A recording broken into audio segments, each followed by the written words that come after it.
하나님을 만나고 돌아가시기를 바랍니다. 내가 산을 향하여 눈을 들리라. 나의 도움이 어디서 올까? 나의 도움은 천지를 지으신 여호와에게서로라. 아멘. 찬송가 20장 1절과 4절 찬양 드리시면서 왕의 왕 주의 주 되신 하나님께 7월 셋째 주일 오후 예배를 올려드리겠습니다.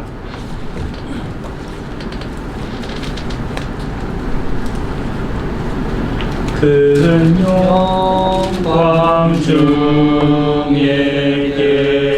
계신 주 나 찬송합니다.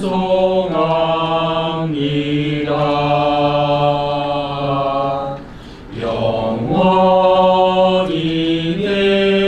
계신 주 이름 나 찬송합니다.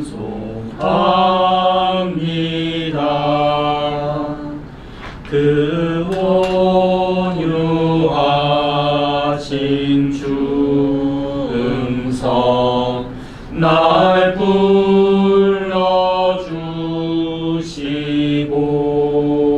불러주시고 그 품에 품어 주시니 나 찬송합니다.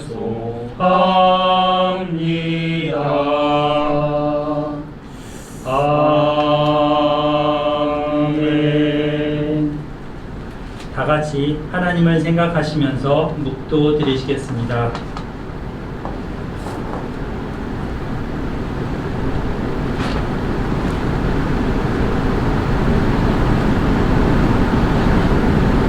하나님은 영이시니 예배하는 자가 영과 진리로 예배할지니라. 하나님 아버지, 저희들의 예배를 받아 주시옵소서. 예수님 이름으로 기도드립니다. 아멘. 다 같이 사도신경으로 신앙 고백 드리시겠습니다. 시작. 전능하사 천지를 만드신 하나님 아버지를 내가 믿사오며 그 외아들 우리 주 예수 그리스도를 믿사오니 이는 성령으로 잉태하사 동정녀 마리아에게 나시고 본디오 빌라도에게 고난을 받으사 십자가에 못 박혀 죽으시고 장사한 지 사흘 만에 죽은 자 가운데서 다시 살아나시며 하늘에 오르사 전능하신 하나님 우편에 앉아 계시다가 저리로서 사산자와 죽은 자를 심판하러 오시리라. 성령을 믿사오며 거룩한 공예와 성도가 서로 교통하는 것과 죄를 사하여 주시는 것과 몸이 다시 사는 것과 영원히 사는 것을 믿사옵나이다. 아멘.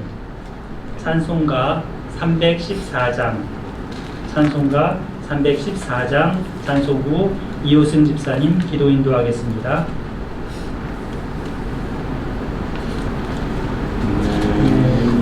구주 예수를 더욱 사랑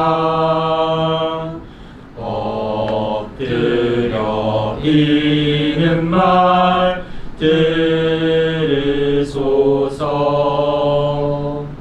내 진정 소원이 내 구주 예수를 더욱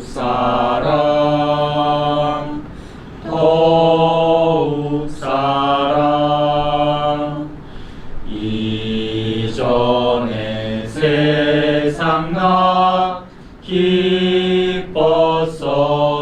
기뻤어도 지금 내 기쁨은 오직 예수. 다만 내디는 말 내 구주 예수를 더욱 사랑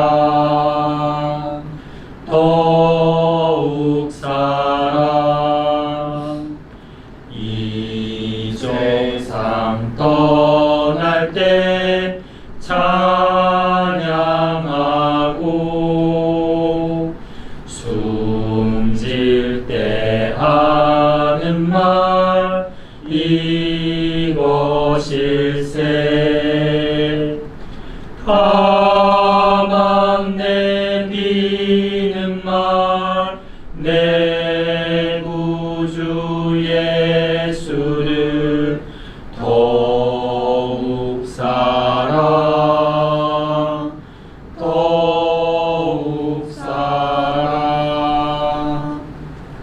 사랑과 인자가 많으신 주님 감사합니다.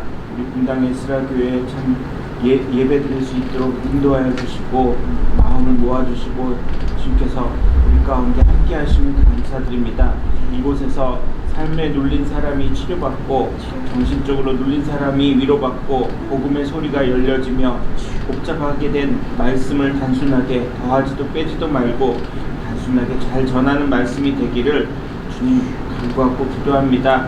또한 이곳에서 중독이 치료되고 게으름이 고쳐지고 영적인 문제들이 해결되며 경제적인 문제, 인간 간의 스트레스, 예배 중에 치료되고 참 주님의 거룩하고 온전하게 하는 삶으로 변화되게 말씀을 열어서 그 귀한 빛에 걷게 해주심을 간구합니다. 또 예수 그리스도를 매일매일 닮아가는 교회가 되게 해주시고 은혜를 베풀어 주시면 간구합니다. 말씀 듣고 해석할 건강을 주시고 필요한 물질을 주시며 봉사자와 기쁨으로 사모하는 사람들을 보내주시고 모일 때 하나님의 은혜와 긍휼이 있게 해주시고 교회가 주님의 은총 가운데 세워져 가기를 기도합니다. 우리 사모님 목사님 강건케 해주시고 또 이곳에서 귀신이 떠나가고 이곳에서 예배가 회복되고 이곳에 하나님의 임재가 느껴지고 또 중독이 치료되며 미움과 다툼과 온갖 마음의 허물과 죄가 정결케 되며 이곳에서 복음으로 사람이 온전케 되기를 기도합니다. 홍보와 나눔과 기도와 간구가 끊임없이 이루어지게 해주시고 기쁨으로 봉사하는 교회가 되기를 기도합니다. 주님의 지혜로 말씀이 열려지게 해주시고 깨닫게 해주시고 말씀을 듣는 자나 전하는 자가 모두 삶 가운데 하나님과 예수 그리스도를 만나며 어두운 죄와 사망이 물러가게 하기를 기도합니다. 온갖 얽힘과 눌림과 고통 가운데 해방과 치료와 자유함과 은혜의 해, 회복의 해, 기쁨과 즐거움의 시간이 되게 해주심을 간구합니다. 이 땅에 오신 우리를 창조하신 하나님의 뜻이 이루어지고 예수 그리스도로 성령으로 하나 되는 교회를 세워주심을 간구합니다. 식탁의 교제와 즐거움과 귀한 만남과 교제가 있게 해주심을 간구합니다. 주께서 우리 사모님 또 우리 목사님 강건케 해주시고 돕는 우리 형제들 주님께서 함께 해주시며 은총 베풀어 주시면 감사드립니다. 예수님 이름 기도드립니다. 아멘.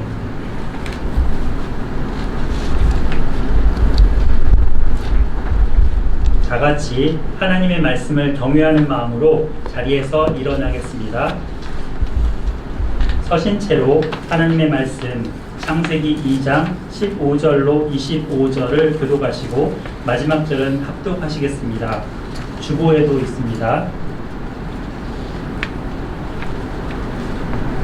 창세기 2장 15절로 25절입니다. 여호와 하나님이 그 사람을 이끌어 에덴 동산에 두어 그것을 경작하며 지키게 하시고 여호와 하나님이 그 사람에게 명하여 이르시되 동산 각종 나무의 열매는 내가 임의로 먹되 선악을 알게 하는 나무의 열매는 먹지 말라. 네가 먹는 날에는 반드시 죽으리라 하시니라.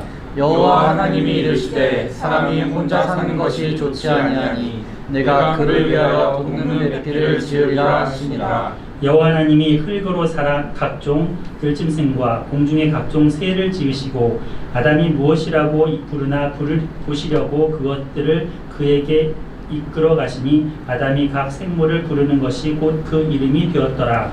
아담이 모든 가축과 공중의 새와 들의 모든 짐승에게 이름을 주니라. 아담이 돕는 배필이 없으므로 여호와 하나님이 아담을 깊이 잠들게 하시니 잠들매 그가 그 갈빗대 하나를 취하고 살로 대신 채우시고 여호와 하나님이 아담에게서 취하신 그 갈빗대로 여자를 만드시고 그를 아담에게로 이끌어 오시니 아담이 이르되 이는 내 뼈 중에 뼈요 살 중에 살이라. 이것을 남자에게서 취하였은즉 여자라 부르리라 하니라. 이러므로 남자가 부모를 떠나 그의 아내와 합하여 둘이 한 몸을 이룰지로다. 같이 아담과 그의 아내 두 사람이 벌거벗었으나 부끄러워하지 아니하니라. 모두 착석하시겠습니다. 오늘 말씀의 제목은 정원사와 돕는 배필입니다. 같이 한번 따라 해보겠습니다. 정원사와 돕는 배필. 정원사와 돕는 배필. 예, 하나님께서 가정을 세우셨습니다. 가정의 남편인 남자도 만드시고 가정의 아내인 여자도 만드십니다. 그들의 최고의 기쁨의 장소인 에덴에 두십니다. 중매에서 둘이 짝이 돼서 하나가 되려고 하십니다. 오늘 말씀을 통해서 이 첫사람 아담의 가정을 살펴보겠습니다. 오늘날 많은 가정들이 깨어지는 소리들이 들립니다. 이혼하는 가정도 늘어간다고 합니다. 제 직장에는 아예 결혼을 안 하시고 독신으로 사는 분들이 많습니다. 이 세대를 연애, 결혼, 그리고 출산, 집 마련, 또 희망 이런 것까지 다 포기한다 그래서 이걸 뭐라고 한다 그러죠? M4 세대, M4 세대라고 부르기도 합니다. 그러나 창세기 1장 28절에서 하나님은 복을 주시며 말씀하셨습니다. 생육하고 번성하여 땅에 충만하라. 하나님은 우리에게 가정을 이루어서 자녀를 낳고 키우는 복을 주십니다. 호주의 닉 부이치치라는 사람이 있습니다. 들어보셨을 겁니다. 이분이 1982년생, 지금은 약 38살입니다. 양팔과 다리가 없는, 그야말로 얼굴과 몸통만 있는 선천성 장애를 갖고 태어나신 분입니다. 그가 태어났을 때 그의 부모는 하나님이 사랑이신데 어떻게 이런 일이 우리한테 일어날 수가 있는가 라고 회의에 빠졌다고 합니다. 그러나 그의 마음은 장애가 아니었습니다. 도리어 그는 이런 육체적인 장애가 축복이라고 고백하고 살아가고 있습니다. 어떻게 이럴 수 있었을까요? 사실 처음부터 그런 건 아니었습니다. 이러기까지 아주 긴 어두운 터널 같은 시기가 있었습니다. 10살 때 자살을 기도했습니다. 이 욕조에 물을 담가 놓고 그 안에 자기가 들어가서 숨을 참으면서 이제 생을 마감하려고 했었다고 합니다. 그런데 그 과정에 부모님도 생각나고 또 동생들도 생각나면서 자기가 이렇게 하면 그들의 마음이 얼마나 아플까, 그러면서 그 시도를 포기했다고 합니다. 그리고 15살 때 하나님 앞에 자신의 잘못을 뉘우치고 회심했습니다. 요한복음 9장 3절 말씀을 읽고 달라진 것입니다. 예수님이 날 때부터 소경된 사람을 보시고 이런 말씀을 하셨죠. 이 사람이나 그 부모의 죄로 인한 것이 아니라 그에게서 하나님의 하시는 일을 나타내고자 함이니라. 이 말씀을 그가 받아들이고 180도 달라져서 희망 전도사가 됐습니다. 그리고 사지가 없는, 사지는 양팔과 양다리죠. 그 사지가 없는 삶이라는 재단을 만들어서 복지 사업에 참여하고 있습니다. 빈민가들의 빈민가를 가면은 가난한 이들이 많은데 그들에게 찾아가서 희망을 전했습니다. 그 사람의 발에는 조그만 발가락 2개짜리 있는 발이 있습니다. 그거를 뭐라고 여동생이 놀렸냐면 닭발이라고 놀렸습니다. 근데 이 닭발이라는 그 2개의 발가락으로 그는 컴퓨터도 치고 전화도 하고 수영도 합니다. 닉은 지금까지 약 33개 국가를 다니면서 약 50여만 명의 사람들을 예수님께로 인도했습니다. 그리고 그는 가정도 이루게 되었습니다. 2012년, 지금부터 8년 전이죠. 그때 일본계 멕시코 여인인 카나에 미야하라라는 여인과 결혼했습니다. 최근에는 쌍둥이 딸을 낳아서 양쪽에 이렇게 딸을 딱 눕혀놓고 사진 찍어서 인터넷에 올렸습니다. 그에게는 이제 2 아들과 2 딸이 있는 가정의 아빠가 되었습니다. 하나님은 가정을 만드시고 세우십니다. 아무리 절망적인 환경과 여건에서도 하나님은 생명을 낳고 키우도록 인도하십니다. 에덴에 두신 그 사람에게 하나님께서는 돕는 배필을 지어서 보내주십니다. 닉 부이치치에게 카나의 미야하라를 보내주신 것처럼 그러한 돕는 배필을 보내서 가정을 이루게 하십니다. 가장 적합한 짝을 보내주심으로 은혜를 주셨습니다. 잠언 18장 22절 말씀에 이런 말씀이 있습니다. 아내를 얻는 자는 복을 얻고 여호와께 은총을 받는 자니라. 아내를 얻는 자는 복을 얻고 여호와께 은총을 받는 자니라. 우리 이효승 집사님도 복을 받은 사람입니다. 저도 복을 받은 사람입니다. 우리 신전사님도 복을 받는 자가 되기를 축복합니다. 아멘. 우리 다니엘도 복을 받는 자가 되기를 축복합니다. 우리 모두 기쁨의 동산인 에덴으로 이제 발걸음을 옮겨보겠습니다. 4절 말씀을 같이 읽어보겠습니다. 4절, 2장 4절 시작. 이것이 천지가 창조될 때 하늘과 땅의 내력이니 여호와 하나님이 땅과 하늘을 만드시던 날에 하늘과 땅의 내력이라고 하셨습니다. 하늘과 땅의 내력은 이제 여기서 시작해서 4장 마지막 절까지 이어집니다. 그리고 5장 1절에는 또 다른 내력이 시작됩니다. 그것은 곧 아담의 계보를 적은 책이니라 이렇게 번역되어 있는데요. 같은 내력, 같은 계보, 이야기라는 단어를 쓰고 있습니다. 그러니까 창세기는 이렇게 해서 덩어리로, 이야기 덩어리로 10개의 덩어리로 구성되어 있습니다. 그래서 그 노아의 내력, 그리고 데라의 내력, 그리고 이스마엘, 에서, 야곱 이런 사람들의 이름을 들어서 그 이야기를 풀어갑니다.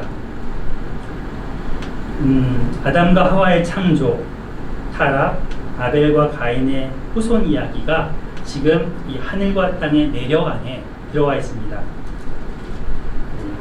그리고 이제 아담으로부터 시작해서 그 가정에서 벌어진 이야기를 다루고 있습니다.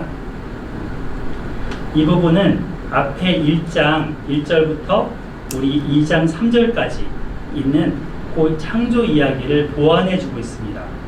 두 번째 창조가 아니라는 거죠. 같은 이야기인데 보완해 주는 이야기입니다. 자, 이때 황무지에 꽃이 피게 할 비가 내리지 않았습니다. 하나님께서 비를 내리지 않으셨기 때문입니다. 또 농경지에 일을 할 농부가 없었습니다. 아직 돌볼 사람이 없었습니다. 그러므로 어떤 종류의 식물도 없었습니다. 광활하고 개간되지 않은 야생의 들에는 초목이 나지 않았습니다. 또 밭에는 채소가 나지 않았습니다. 땅이 자신을 돌보아줄 사람을 기다리고 있는 상태입니다. 우리 7절을 같이 읽어보겠습니다. 7절 시작. 여호와 하나님이 땅의 흙으로 사람을 지으시고 생기를 그 코에 불어넣으시니 사람이 생명이 되니라. 아멘. 이 원문에는 이 땅의 흙으로 했는데 이 땅은 아다마라고 하고요. 사람을 지으시고 했는데 사람은 아담입니다. 단어 유희를 쓰고 있습니다. 이 표현은 그러니까 쉽게 말하면 하나님이 땅에서 땅의 것을 만들었다라고 하는 것입니다. 그리고 이제 지으시고라고 했는데 이 지으셨다라는 동사는 그릇을 만드는 사람을 뭐라 그러죠? 토기장이, 토기장이라고 하죠. 그 토기장이가 온 정성을 다해서 그릇을 만들 때 행동을 묘사합니다. 그거를 짓다 이렇게 얘기하죠. 또 지금 빵을 이렇게 구워서 만들어 오셨는데 이렇게 요리사가 빵이나 쿠키를 만들 때 반죽을 하고 그 반죽을 모양의 틀판에다가 붓고 형태가 되도록 해서 굽고 그 다음에 이제 나온 음식에다가 이것저것 장식을 합니다. 이렇게 멋을 내는 그런 것들, 이 모든 것이 지으시는 작업입니다. 하나님께서 사람을 이처럼 흙으로 지으셨습니다. 그리고 그 코에 하나님의 호흡, 생기를 불어넣으셨습니다. 굳어있는 조각물이 아니라 살아 움직이는 생명체로 탄생시키신 겁니다. 이 아담은 그 재료가 뭐라고요? 부드러운 흙입니다. 그는 땅에 이렇게 가라앉아 있는 흙에서 하나님의 손길로 인해서 일으킴을 받았습니다. 보잘것없이 밟히는 흙인데 하나님의 손길이 닿으니까 멋진 최고의 그러한 작품이 되었습니다. 우리 모두는 평범한 사람들입니다. 흙으로서 먼지 같은 인생을 살아갈 뿐입니다. 그런데 하나님이 기억해 주시고 하나님의 손길이 탁 닿아서 하나님의 호흡이 훅 불어지면 멋진 작품으로 이렇게 탄생합니다. 훌륭한 화가의 손에 물감이 쥐어지면 놀라운 그림이 탄생합니다. 또 훌륭한 연주가의 손에서는 하찮아 보이는 악기도 놀라운 음악으로 탄생하듯이 말입니다. 하나님은 이러한 놀라운 토기장이십니다. 그래서 흙덩어리에 불과한 그러한 존재를 호흡을 불어넣으셔서 인류의 조상으로 만드셨습니다. 인간의 글에도 하나님은 호흡을 불어넣으셨습니다. 성경은 하나님의 영의 감동을 받아 기록되었습니다. 먹과 붓이라는 흙 같은 것을 통해서 하나님은 자신의 계시를 남겨서 우리에게 주셨습니다. 자신이 흙이라고 너무 한탄하지 마시기 바랍니다. 늙어가니까 쭈그러든다고 또 아파진다고 낙심하지 마시기를 바랍니다. 하나님의 호흡이 우리에게 있는 한 우리는 생명으로 산자로 살아갈 것입니다. 하나님의 호흡이 빠져나간 사람은 걸어다니는 시체일 뿐입니다. 하나님은 흙덩어리에 불과한 우리에게 하나님의 호흡을 불어넣어 주십니다. 그래서 사람은 육체만 있는 것이 아니라 영혼도 있게 되었습니다. 이 영혼과 육체가 분리되는 것을 뭐라고 그러죠? 죽음이라고 합니다. 티끌로 지어진 인간에게 하나님은 호흡, 하나님의 영, 이것을 불어주심으로 산자로 세워주셨습니다. 8절 9절입니다. 8절 9절을 제가 읽어보겠습니다. 여호와 하나님이 동방의 에덴에 동산을 창설하시고 그 지으신 사람을 거기 두시니라. 여호와 하나님이 그 땅에서 보기에 아름답고 먹기에 좋은 나무가 나게 하시니 동산 가운데에는 생명나무와 선악을 알게 하는 나무도 있더라.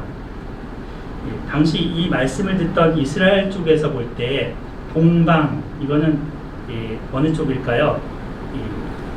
페르시아만 쪽, 그 사우디아라비아에 있는 그쪽이죠. 그쪽에 에덴이 위치해 있었다, 이렇게 설명을 하는 겁니다. 에덴은 메소포타미아라는 지역에 실제 있었던 장소입니다. 에덴의 뜻은 즐거움, 기쁨이라는 뜻인데, 그러므로 이 기쁨의 정원이라는 뜻이죠. 에덴은 비옥하고 큰 나무들이 자랄 정도로 물이 풍부한 오아시스 같은 그런 땅이었습니다. 에덴의 동산을 창설하신 하나님은 동산 정원의 주인이십니다. 많은 아름답고 먹기 좋은 열매를 내는 나무들이 거기 자라게 하십니다. 관리자로 그 지으신 사람을 두신 것입니다. 예수님께서는 하나님을 이런 그 정원 그리고 포도원 이런 것의 주인이라고 비유를 하셨습니다. 이사야 선지자도 그의 글에서 포도원의 노래를 하면서 하나님이 포도나무를 심고 그 열매를 기대하신다 하면서 포도원의 주인이라고 이야기를 합니다. 이처럼 하나님은 그 지으신 사람에게 에덴 동산을 맡기시고 가꾸며 지키게 하셨습니다. 에덴 동산의 가운데에는 무엇이 있었습니까? 두 가지를 얘기하죠. 생명나무와 선악을 알게 하는 나무. 생명나무는 그 열매를 먹으면 생명을 얻겠죠. 선악을 알게 하는 나무를 먹으면 선악을 알까요? 이거는 뒤에 한번 살펴보겠습니다. 자, 10절부터 14절까지는 에덴 동산에 4개의 강이 이제 있다는 걸 소개해주고 있습니다. 큰 강들이 사방으로 흐르니까 그 땅이 얼마나 비옥했겠습니까? 물된 동산의 나무들은 이렇게 아름들이 위로 쭉쭉 뻗으면서 올라갔을 것이고, 잎사귀는 커다랗게 그 야자수 열매 이파리보다 더 크게 커졌고, 과일들도 매우 아주 육즙이 맛있는 그런 과일 맛을 냈을 것입니다. 에덴 동산은 마치 오아시스처럼 풍요로운 땅이고 기쁨과 행복의 장소가 되었습니다. 여기에 4개의 강 이름을 이제 비송강, 기혼강, 히데겔강, 유브라데강 이렇게 말합니다. 우리가 인류 문명을 이야기할 때 4개의 강 중심으로 이렇게 문명이 발달했다고 배웠습니다. 기억나시죠? 대체적으로 나일강, 인더스강, 또 메소포타미아의 문명, 그리고 황하 문명에서 황하강, 강 주변으로 도시가 생성되면서 문명이 발전했다 이렇게 배웠습니다. 여기에 그 메소포타미아 문명이라고 했던 그 지역에 2 강이 소개되고 있습니다. 히데겔이라고 했는데 요거는 그 티그리스 강을 말합니다. 티그리스 강, 그리고 유프라테스 강. 그래서 요 2개의 강 사이가, 유프라테스 강은 아래쪽 남쪽을 지나가고 티그리스 강은 위쪽을 지나가는데 그 강 사이가 그 비옥한 땅 이런 뜻입니다. 그래서 메소포타미아라는 말이 비옥한 땅, 사이에 있는 땅 이런 뜻인데, 그 지역에서 문명이 발전했습니다. 우리가 이제 뒤에 살펴볼 아브라함, 그 사람이 어디 살았었죠? 우르, 그죠? 그것도 그 지역입니다. 그래서 이 티그리스 강, 유프라테스 강을 이제 말하는데 에덴에서 발원했습니다. 또 비송강, 기온강은 어떻습니까? 지금은 이런 명명이 없죠. 그런데 여기 소개하는 걸 보면 하윌라라는 지역에 금이 많은 지역이었던 그 지역의 아래쪽으로 이렇게 흘러든다, 두르면서 그 지역을 두르면서 흘렀다라고 하고 있고요. 기온강은 구스, 곧 이디오피아 강 땅을 이렇게 둘렀다라고 소개해주고 있습니다. 그러니까 이 에덴에서 발원했던 그 4개의 강들은 그 당시 지역을 두루두루 이렇게 포괄하고 있는 그런 강들이었습니다. 15절입니다. 이 15절을 같이 한번 읽어보겠습니다. 15절 시작. 여호와 하나님이 그 사람을 이끌어 에덴 동산에 두어 그것을 경작하며 지키게 하시고. 네. 하나님이 그 사람을 에덴 동산에 두신 목적을 말하고 있습니다.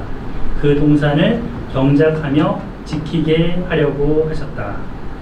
그러니까 첫사람이 노동을 했다는 것입니다. 에덴에서 그냥 과일들 따먹고 뭐 놀면서 쉬기만 한 게 아니라는 거죠. 이 첫사람은 에덴 동산의 정원사입니다. 오늘 제목이 뭐였다고요? 정원사와 돕는 배필. 이 정원사였습니다. 그는 경작을 합니다. 경작하다라는 거는 이렇게 농부가 농사 짓는 거를 말하잖아요. 땅을 이렇게 뒤집어 엎고 거기다 뭔가 심고 작물을 키우고 텃밭을 키우듯이 때를 따라서 손을 봐주는 겁니다. 그리고 문제가 있으면 이제 돌봐주는 거죠. 그런 일을 했다는 것입니다. 근데 이 경작하다라는 단어가 때로는 섬기다라는 뜻으로도 쓰입니다. 그러니까 이 경작하는 행위가 섬김을 받는 게 아니라 섬기는 행위였던 거죠. 그런 섬기는 노동을 하고 또 지키는 자였습니다. 아담이, 첫사람이 악한 세력으로부터 이 동산을 지켜야 될 책임이 있었습니다. 근데 나중에 그 간교한 뭐가 와요? 뱀이 들어오죠. 뱀을 막지를 못했습니다. 그리고 여자가 유혹을 당했는데 그거를 막지를 못했습니다. 지킬 책임을 충분하게 못했던 것이죠. 하나님은 이 정원을 가꾸는 정원사요, 농부로서 그를 그곳에 두셨습니다. 그리고 동물들을 돌보는 역할도 하게 하셨습니다. 동물들을 어떻게 해요? 오면은 이름을 지어주죠. 뒤에 보면 하나님께서는 우리에게도 에덴과 같은 정원을 주셨습니다. 에덴은 첫사람에게 일터였었는데요. 저나 이효승 집사님한테도 이 에덴이 있습니다. 직장이 될 수가 있습니다. 그런데 이 직장을 기쁨의 동산으로 잘 여기지 못할 때가 있습니다. 그죠? 마지못해 일하는 장소라면 기쁨의 동산이 아니라 아골골짜기가 되겠죠. 처음에 제가 이제 직장 들어갔을 때가 생각납니다. 그때 이제 비정규직이라 그래갖고 굉장히 직장을 구하기 위해서 가족끼리 같이 기도도 하고 애를 썼던 때인데, 이제 지금 직장을 들어가기 전에 그 정문 앞에 온 가족이 가서 같이 합심기도 하고 했었습니다. 그리고 그 직장을 됐을 때 그곳에서 하나님이 내게 주신 뜻이 무엇일까, 사명이 무엇일까 생각하며 기도했었습니다. 하나님은 우리에게 이러한 에덴, 기쁨의 정원을 주시면서 정원사로 성실하고 지혜롭게 돌보기를 원하십니다. 맡겨주신 일을 잘 감당하고 또 보내주신 생명을 귀히 여겨서 이렇게 살아야 하겠습니다. 하나님께서 에덴 동산과 같은 이 삶을 지혜로운 청지기, 능숙한 정원사처럼 돌보며 살 수 있게 도와주시기를 바랍니다. 하나님은 그 사람한테 한 가지 계명을 주십니다. 16절, 17절입니다. 16절, 17절 같이 이 부분도 읽어보겠습니다. 시작. 여호와 하나님이 그 사람에게 명하여 이르시되 동산 각종 나무의 열매는 네가 입으로 먹되 선악을 알게 하는 나무의 열매는 먹지 말라. 네가 먹는 날에는 반드시 죽으리라 하시니라. 우리는 이제 금지하신 요 17절 부분에만 관심이 많습니다. 그러나 우선 16절에 하나님께서 아담에게 주신 그 자유를 우선 잘 볼 필요가 있습니다. 각종 나무의 열매 종류가 얼마나 많겠습니까? 굉장히 많겠죠. 지금 뭐 우리가 지금 먹을 수 있는 사과, 배, 수박, 딸기, 포도, 뭐 바나나 이런 것만 따져도 굉장히 많은데 그 당시는 더 많았지 않겠습니까? 너가 먹고 싶은 대로 프릴리, 자유롭게 마음껏 먹으라. 네, 마음껏 먹으라. 이렇게 말씀하셨습니다. 무엇이든지 마음대로 따먹으라. 너는 자유롭다. 하나님은 우리에게 강제하시고 가둬두시고 올가매려고 하는 그런 분이 아닙니다. 하나님이 주신 자유는 마치 물고기가 물속에서 마음껏 헤엄치고 새가 하늘에서 마음껏 날 수 있는 그런 자유입니다. 그렇다고 물고기가 바다나 강에서 툭 튀어나와서 이렇게 땅으로, 그게 자유일까요? 새가 물속으로 쳐박혀갖고 물고기처럼 나는 헤엄치겠다, 그게 자유일까요? 하나님은 경계를 설정해 놓으시고 그 안에서 자유롭게 지내도록 하십니다. 그렇지 않은 것은 자유가 아니라 방종입니다. 하나님께서 주신 그 경계는 아주 적습니다. 이렇게 선악과 요 한 나무, 그 하나의 과일만 먹지 말라 하시는 것입니다. 선악을 알게 하는 나무의 열매를 먹으면 그럼 선과 악을 알게 될까요? 선악을 알게 한다. 이것은 무슨 뜻일까요? 선악을 아는 지식이 무엇인가? 이런 것에 대해서 이제 신학자들이 여러 견해를 냈습니다. 크게 한 4가지 견해가 있었습니다. 그 중에 하나는 통일교 같은 이단이 제시하는 견해인데, 이거는 성적인 지식이다. 그래서 피가름 교리를 걔네들은 만들어냈습니다. 하지만 그들의 말이 옳지 않은 것은 바로 우리 2장 마지막 부분, 3장 마지막 부분을 보면 들통이 납니다. 왜냐하면 3장 22절에 하나님이 2사람을 에덴에 내보내실 때 이 사람이 선악을 아는 일에 우리 중 하나같이 됐다라고 하시거든요. 하나님이 그럼 이런 성적인 지식, 이것을 지식으로 여겼다면 이런 말 안 하셨겠죠? 또 2장 마지막에도 아내와 합하여 한 몸을 이루라 했잖아요. 아내와 합한다는 것은 그런 지식을 포함하고 있기 때문에 이것은 금한 지식이 아닙니다. 그럼 어떤 의미가 될까요? 그 도덕적인 자율성이라는 견해가 가장 적합한 해석이라고 봅니다. 어떤 선택의 문제를 접했을 때 무엇이 자신에게 가장 큰 이익이 되는지 스스로 결정하는 그런 능력을 가지게 되면 좋겠죠, 사실. 좋아 보이죠? 그 자신이 그런데 신이 되는 것입니다. 하나님이 되고 자기가 주인이 되는 것입니다. 내가 주인이고 내가 신이고 내가 결정하고 한다.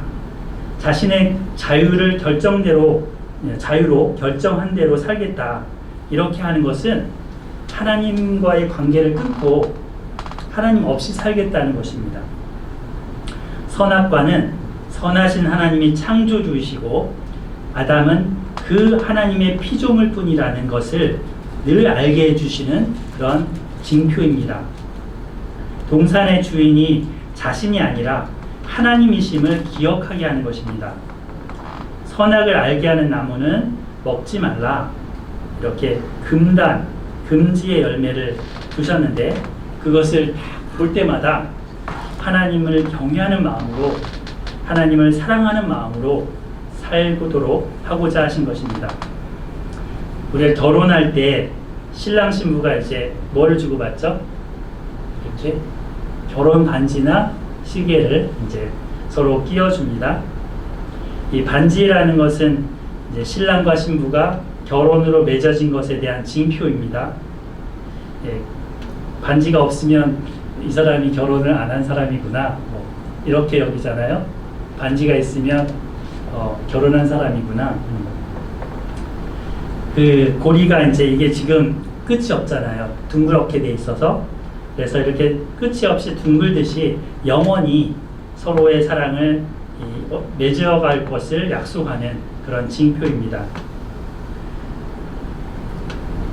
이 도덕적인 자율성 이런 것에 대해서 이제 잘 나타냈던 사람이 다윗입니다. 다윗은 어떤 문제를 접했을 때 결정할 때 하나님께 묻는 그런 대표적인 인물입니다. 사울이 죽은 후에 그는 하나님께 묻습니다. 다윗이 내가 유다 한 성읍으로 올라가리이까? 여호와께서 이르시되 올라가라. 다윗이 또 어디로 가리이까? 말씀하시기를 헤브론으로 갈지니라. 이렇게 말씀했습니다. 하나님께 묻는 신앙, 하나님을 경외하는 신앙, 이것이 곧 선악과를 먹지 않는 신앙입니다. 사실 에덴 동산에 그 사람보다 높은 건 없습니다. 아담이 그 사람이 만물의 영장이잖아요. 자칫 그러다 보면 교만하게 되고 또 교만하면 타락하고 죽음의 길을 가게 됩니다. 사실 선악과를 먹는다고 해서 참된 지식, 참된 지혜를 얻는 것도 아닙니다. 나중에 선악과를 먹잖아요. 그래서 하나님과 같이 된다? 이렇게 속임을, 유혹을 받는데 뱀의 말은 거짓말이었습니다. 하나님이 알려주신 계시를 의존해서 사는 것이 참된 지혜입니다. 우리에게 주신 그 울타리 안에서 자유롭게 살아가면서도 창조주 하나님을 기억하고 하나님께 묻고 살아가는 그런 장치, 이것이 우리에게는 필요합니다. 매주 주일 이렇게 모여 예배드리는 것도 또 우리가 성경을 읽고 기도하는 것도 이런 장치가 아닐까요? 예배를 빠뜨리고 성경도 안 보고 안 듣고 교회도 안 다니고 주일도 매번 패스하고 그러면 우리의 마음이 하나님과 연결된 그 끈들이 더욱 느슨해지지 않을까요? 하나님이 없다고 여기면서 사는 사람들과 구별되게 살 수가 있을까요? 사랑의 하나님은 이 선악과를 먹지 말라는 계명을 주셨는데 이는 아담과 연결된 그 끈, 사랑의 끈을 위해서 두신 것입니다. 먹는 날에는 반드시 죽는다고 경고하셨습니다. 저희도 하나님이 하지 말라는 것은 무모하게 하려고 덤벼들지 않아야겠습니다. 하나님이 해도 된다고 자유를 주신 테두리 안에서 자유를 누릴 수 있으면서 살아야겠습니다. 아멘. 18절부터 22절을 보겠습니다. 아담은 에덴 동산에서 열심히 정원사로 일을 했습니다. 동물들의 이름을 각 특징을 가지고 이렇게 맞추어서 지어주었습니다. 목이 긴 이렇게 그 동물을 보고서는 목이 긴 애 넌 기린이야 이렇게 하고, 나무를 탁탁탁탁 쪼는 그 새를 보고서는 탁탁탁 하니까 너는 딱따구리야 이렇게 지어주듯이 이름을 지어줬습니다. 이름 짓는 것은 깊은 사랑과 관심이 있어야 됩니다. 그리고 그 대상의 특징을 잘 알고 지어줘야겠죠. 작년에 우리 손주 이름을 짓는 것에 대해서 아들들과 논의를 굉장히 많이 한 적이 있었는데요. 쉽지 않더라고요.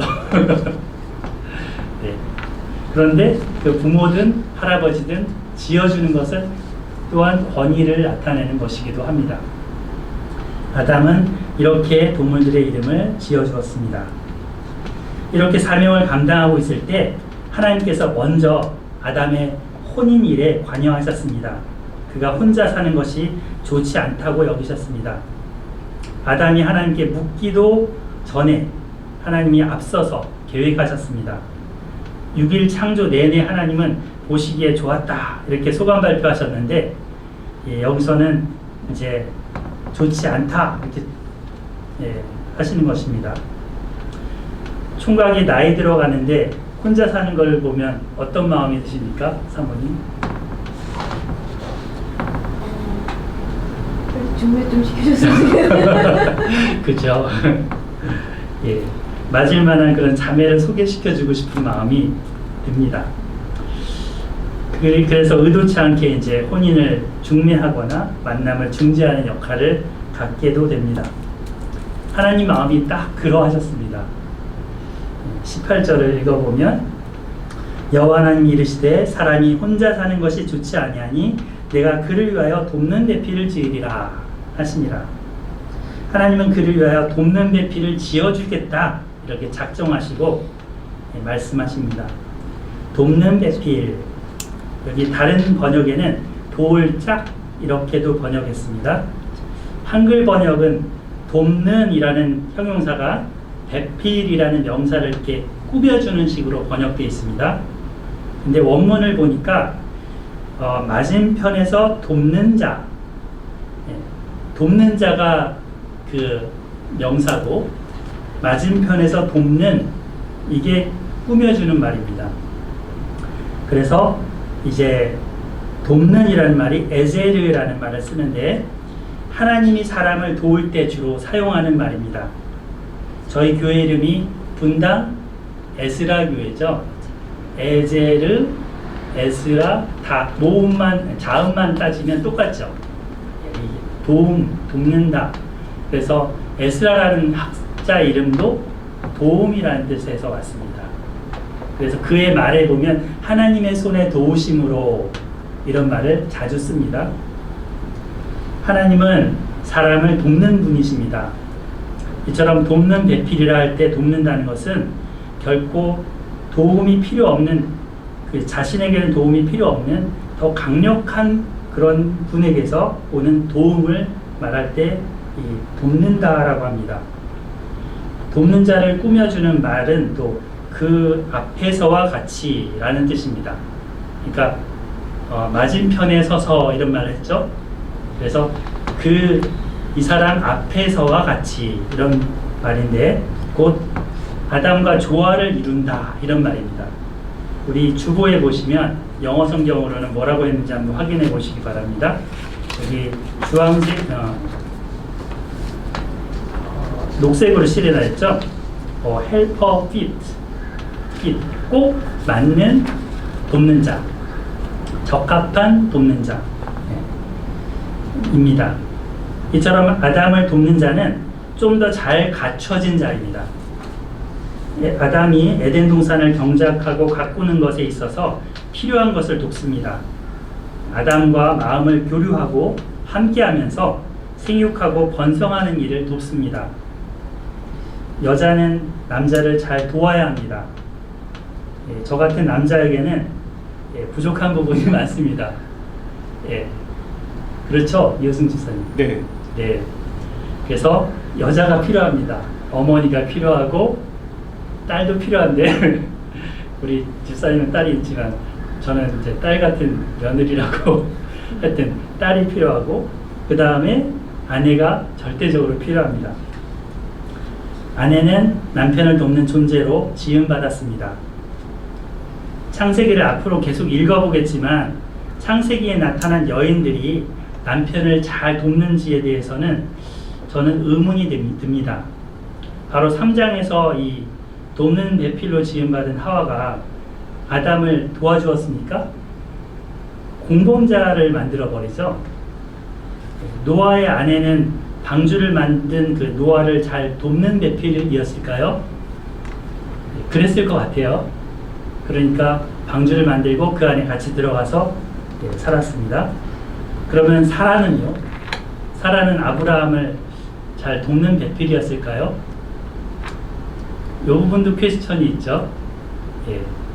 리브가는요? 리브가는 나중에 이삭을 도와서 야곱을 축복하겠을까요? 그것도 좀 의문이 있습니다. 그 다음에 레아와 라헬은 어떻습니까? 이렇게 돕는 배필로서의 역할을 어떻게 했는지 우리가 창세기에서 살펴볼 필요가 있습니다. 그렇지 못했다면 반면교사로 삼아야 할 것입니다. 교회와 예수 그리스도의 관계적인 측면에서 보면 교회는 예수님의 신부입니다. 그래서 주님의 사역을 돕는 배필로 교회는 세워졌습니다. 하나님 나라를 이루어가는 일에 헌신하며 주님과 뜻을 맞추어서 돕는 사역을 해야 합니다. 저희 분당 에스라 교회에 있는 이 에스라 이 인물도 돕는 이라는 말이 들어간 것처럼 저희 교회도 하나님 나라를 확장하는데 돕는 교회이고자 합니다. 우리 집사님 기도해 주신 것처럼 마음이 상한 자, 그리고 중독된 자, 아픈 자, 갈 곳을 찾지 못하는 자들이 와서 도움을 얻고 그들이 생명을 얻게 되기를 소망합니다. 그리고 하나님의 사람들로 변화되기를 기도합니다. 사람들의 부족한 부분을 채우는데 도움을 주는 교회이기를 바랍니다. 하나님께서 남편과 아내가 서로 돕는 위치에 있다고 하십니다. 혼자서는 다 할 수가 없습니다. 부족한 부분에 대해서 도움을 또 요청해야 합니다.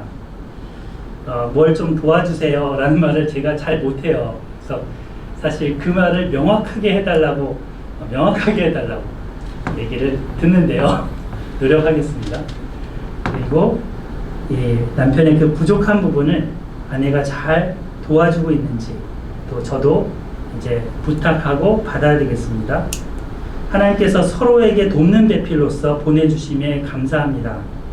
여자가 봄으로 아내는 남편은 이제 남자는 외롭지 않게 되었습니다. 전도서 4장에 이런 말이 있더라고요.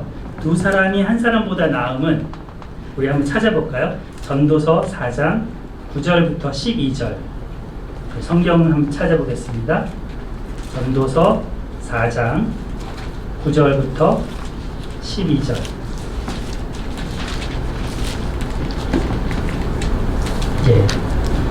같이 한번 읽어보겠습니다. 길지만 두 사람이 시작 두 사람이 한 사람보다 나음은 그들이 수고함으로 좋은 상을 얻을 것입니다. 혹시 그들이 넘어지면 하나가 그 동물을 붙들어 일으키려니와 홀로 있어 넘어지고 붙들어 일으킬 자가 없는 자에게는 화가 있으리라. 또 두 사람이 함께 누우면 따뜻하거니와 한 사람이면 어찌 따뜻하랴. 한 사람이면 패하겠거니와 두 사람이면 맞설 수 있나니 세 겹줄은 쉽게 끊어지지 아니하느니라. 감사합니다. 둘이 되니까 넘어질 때 탁 부청하면 옆에서 탁 잡아줘서 넘어지지 않게 다치지 않게 도와줍니다. 또 같이 누워 있으니까 어때요? 체온이 서로 이렇게 온도가 맞춰져서 덮여져서 따뜻합니다. 같이 전쟁터에 나갈 때도 유리하죠. 둘보다, 근데 한 사람보다 둘이 낫지만 둘보다 또 어떻겠어요? 세 사람이면 더 좋죠. 그래서 마지막 절에 보면 세겹줄을 얘기합니다. 셋이 되면 더 좋습니다. 사실 이 심리학적으로도 세 사람이 의사결정을 하면 다른 사람들이 다 따라온다는 게 있습니다. 세 사람만 딱 결성이 되면 서로 도우며 또 남을 도우며 남편은 아내를 도우며 아내는 남편을 돕는 그런 역할을 잘 할 수 있어야겠습니다. 21절, 22절입니다. 하나님께서 아담을 재우셨습니다. 그리고 그의 갈빗대 하나, 곧 옆구리에는 뼈 하나를 탁 빼내셨습니다. 외과수술 의사처럼 그곳을 살로 대신 또 채우셨습니다. 이 갈빗대로 여자를 만드셨다고 하십니다. 이 만들다라고 했을 때 이 동사를 봤더니 건물을 세우다, 건물을 이렇게 건축하다 하는 그런 동사를 썼습니다. 아담을 창조하실 때는 하나님은 토기장이처럼 이렇게 빚으셨다고 했습니다. 반면에 여자를 창조하실 때는 하나님께서 건축자로서 건물을 짓듯이 그녀를 이렇게 세우셨습니다. 여자는 이렇게 다른 존재에게서 창조된 그러한 첫 존재가 됐습니다.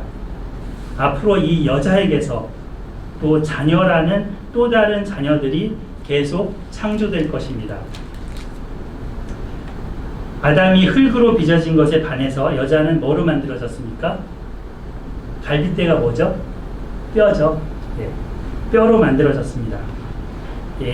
발의 뼈도 아니고 머리뼈도 아닙니다. 이 갈빗뼈, 심장 가까이에 있는 뼈, 그 동등하고 대등한 위치에 있는 뼈를 취해서 만드셨습니다. 하나님은 갈빗대에 또 여러 개를 빼갖고 이 여자, 세컨드, 서드 이렇게 여자를 만드신 것도 아닙니다. 하나만 빼서 만드셨습니다. 그래서 말라기서를 보면 경건한 자손을 얻기 위해서 하나만 취하셨다라고 합니다. 그 여자를 아담에게 이끌어 오십니다. 아담이 이제 딱 자다가 깊은 잠을 자다가 좀 아팠겠죠. 깨니까 수술 자위가 약간 그렇지만 하나님이 잘 봉함하셔서 깨어났을 것입니다. 깨어나서 있는데 한 여자가 자기에게 다가오는 것입니다. 하나님은 그 여자를 데려오셔서 서프라이즈 하십니다. 여자를 본 아담의 고백이 어떠합니까? 23절을 같이 읽어보겠습니다. 시작. 아담이 이르되 시작. 이는 내 뼈 중에 뼈요 살 중에 살이라. 이것을 남자에게서 취하였은즉 여자라 부르리라 하니라. 아담의 고백은 매우 시적인 외침입니다. 또 사랑의 고백입니다. 열광적으로 환영을 하고 있습니다.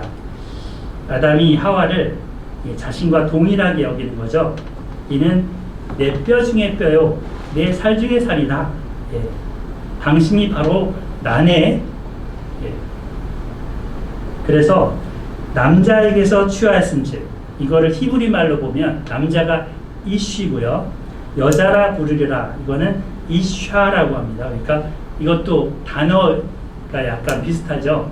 이쉬에게서 이샤가 나왔다. 대체적으로 이제 그 살은 좀 연약한 부분입니다. 또 뼈는 강인한 부분입니다. 그래서 사람이 딱 죽었을 때 살은 어떻게 돼요? 금방 썩어지죠. 근데 뼈는 오래 남습니다. 그래서 당신은 살이요, 당신은 내 뼈요, 이러면서 이 두 가지를 다 갖추고 있는 존재라는 거죠. 그리고 보통 우리는 이제 그 친한 사이를, 친한 가족, 친족을 뭐라 그러죠? 네, 혈육이라고 그러죠. 피가 같은 지간이다. 근데 이 유대인들은 뭐라고 하냐면 고육이 같은 지간이다 이렇게 얘기해요. 뼈, 골자, 고기, 살 육자. 뼈와 살이 같은 존재다라는 거죠. 그런 의미에서 이제 이 여자를 이렇게 여기는 것입니다. 그리고 이 고백 안에는 그 여자에게 헌신하겠다라는 고백도 들어가 있습니다. 마치 아담의 결혼 서약서라고 할 수 있습니다. 결혼 서약서에 보면 약할 때나 강할 때나 비가 오나 눈이 오나 아플 때나 건강할 때나 검은 머리가 팥불이 되도록 이런 표현이 들어가잖아요.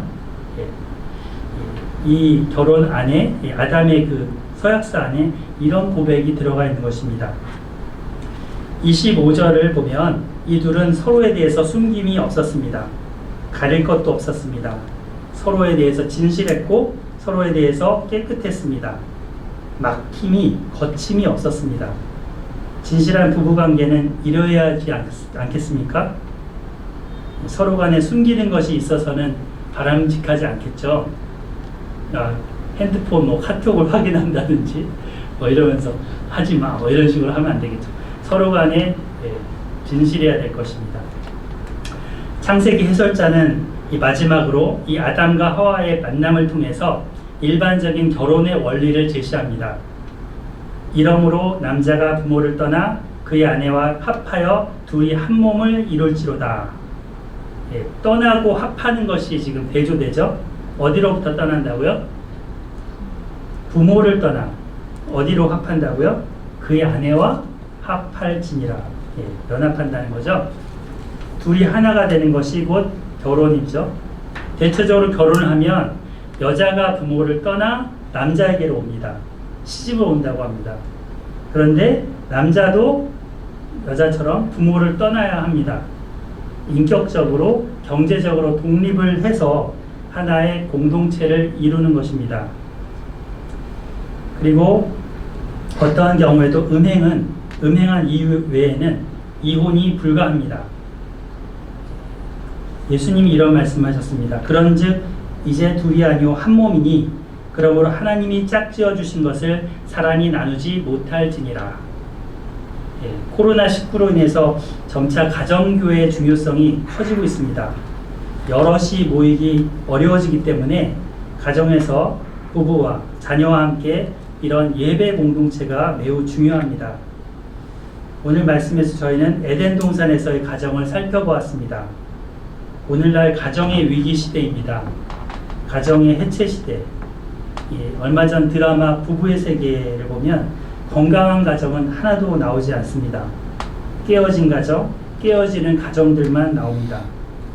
가정이 성경으로 회복되고 치유되어야 합니다. 우리는 에덴 동산에서 정원사처럼 가정을 경작하고 지키는 정원사로 살아야 합니다. 오늘 본문을 통해서 우리가 기억해야 할 것 3가지만 정리하고 마치겠습니다. 첫째, 하나님의 호흡, 하나님의 생기로 살아가는 것입니다. 흙으로 지탱하는 것만이 아니라 하나님의 호흡을 우리가 받아들이고 그 안에서 생명으로 살아가는 것입니다. 둘째, 우리에게 주신 자유를 감사함으로 풍성히 누리며 사는 것입니다. 그러면서도 하나님이 내 인생의 주인이심을 기억하고 그분께 묻고 사는 선악과를 따먹지 않는 그런 신앙으로 사는 것입니다. 셋째, 돕는 배필로 살아가는 것입니다. 내가 누군가를 돕는다는 것은 큰 특권이고 또한 책임입니다. 하나님이 주신 재능과 물질과 사랑으로 돕는 자가 됩시다. 사랑으로 섬기는 그런 베푸는 배필로서의 도움을 배필로서의 도움도 잘 받읍시다.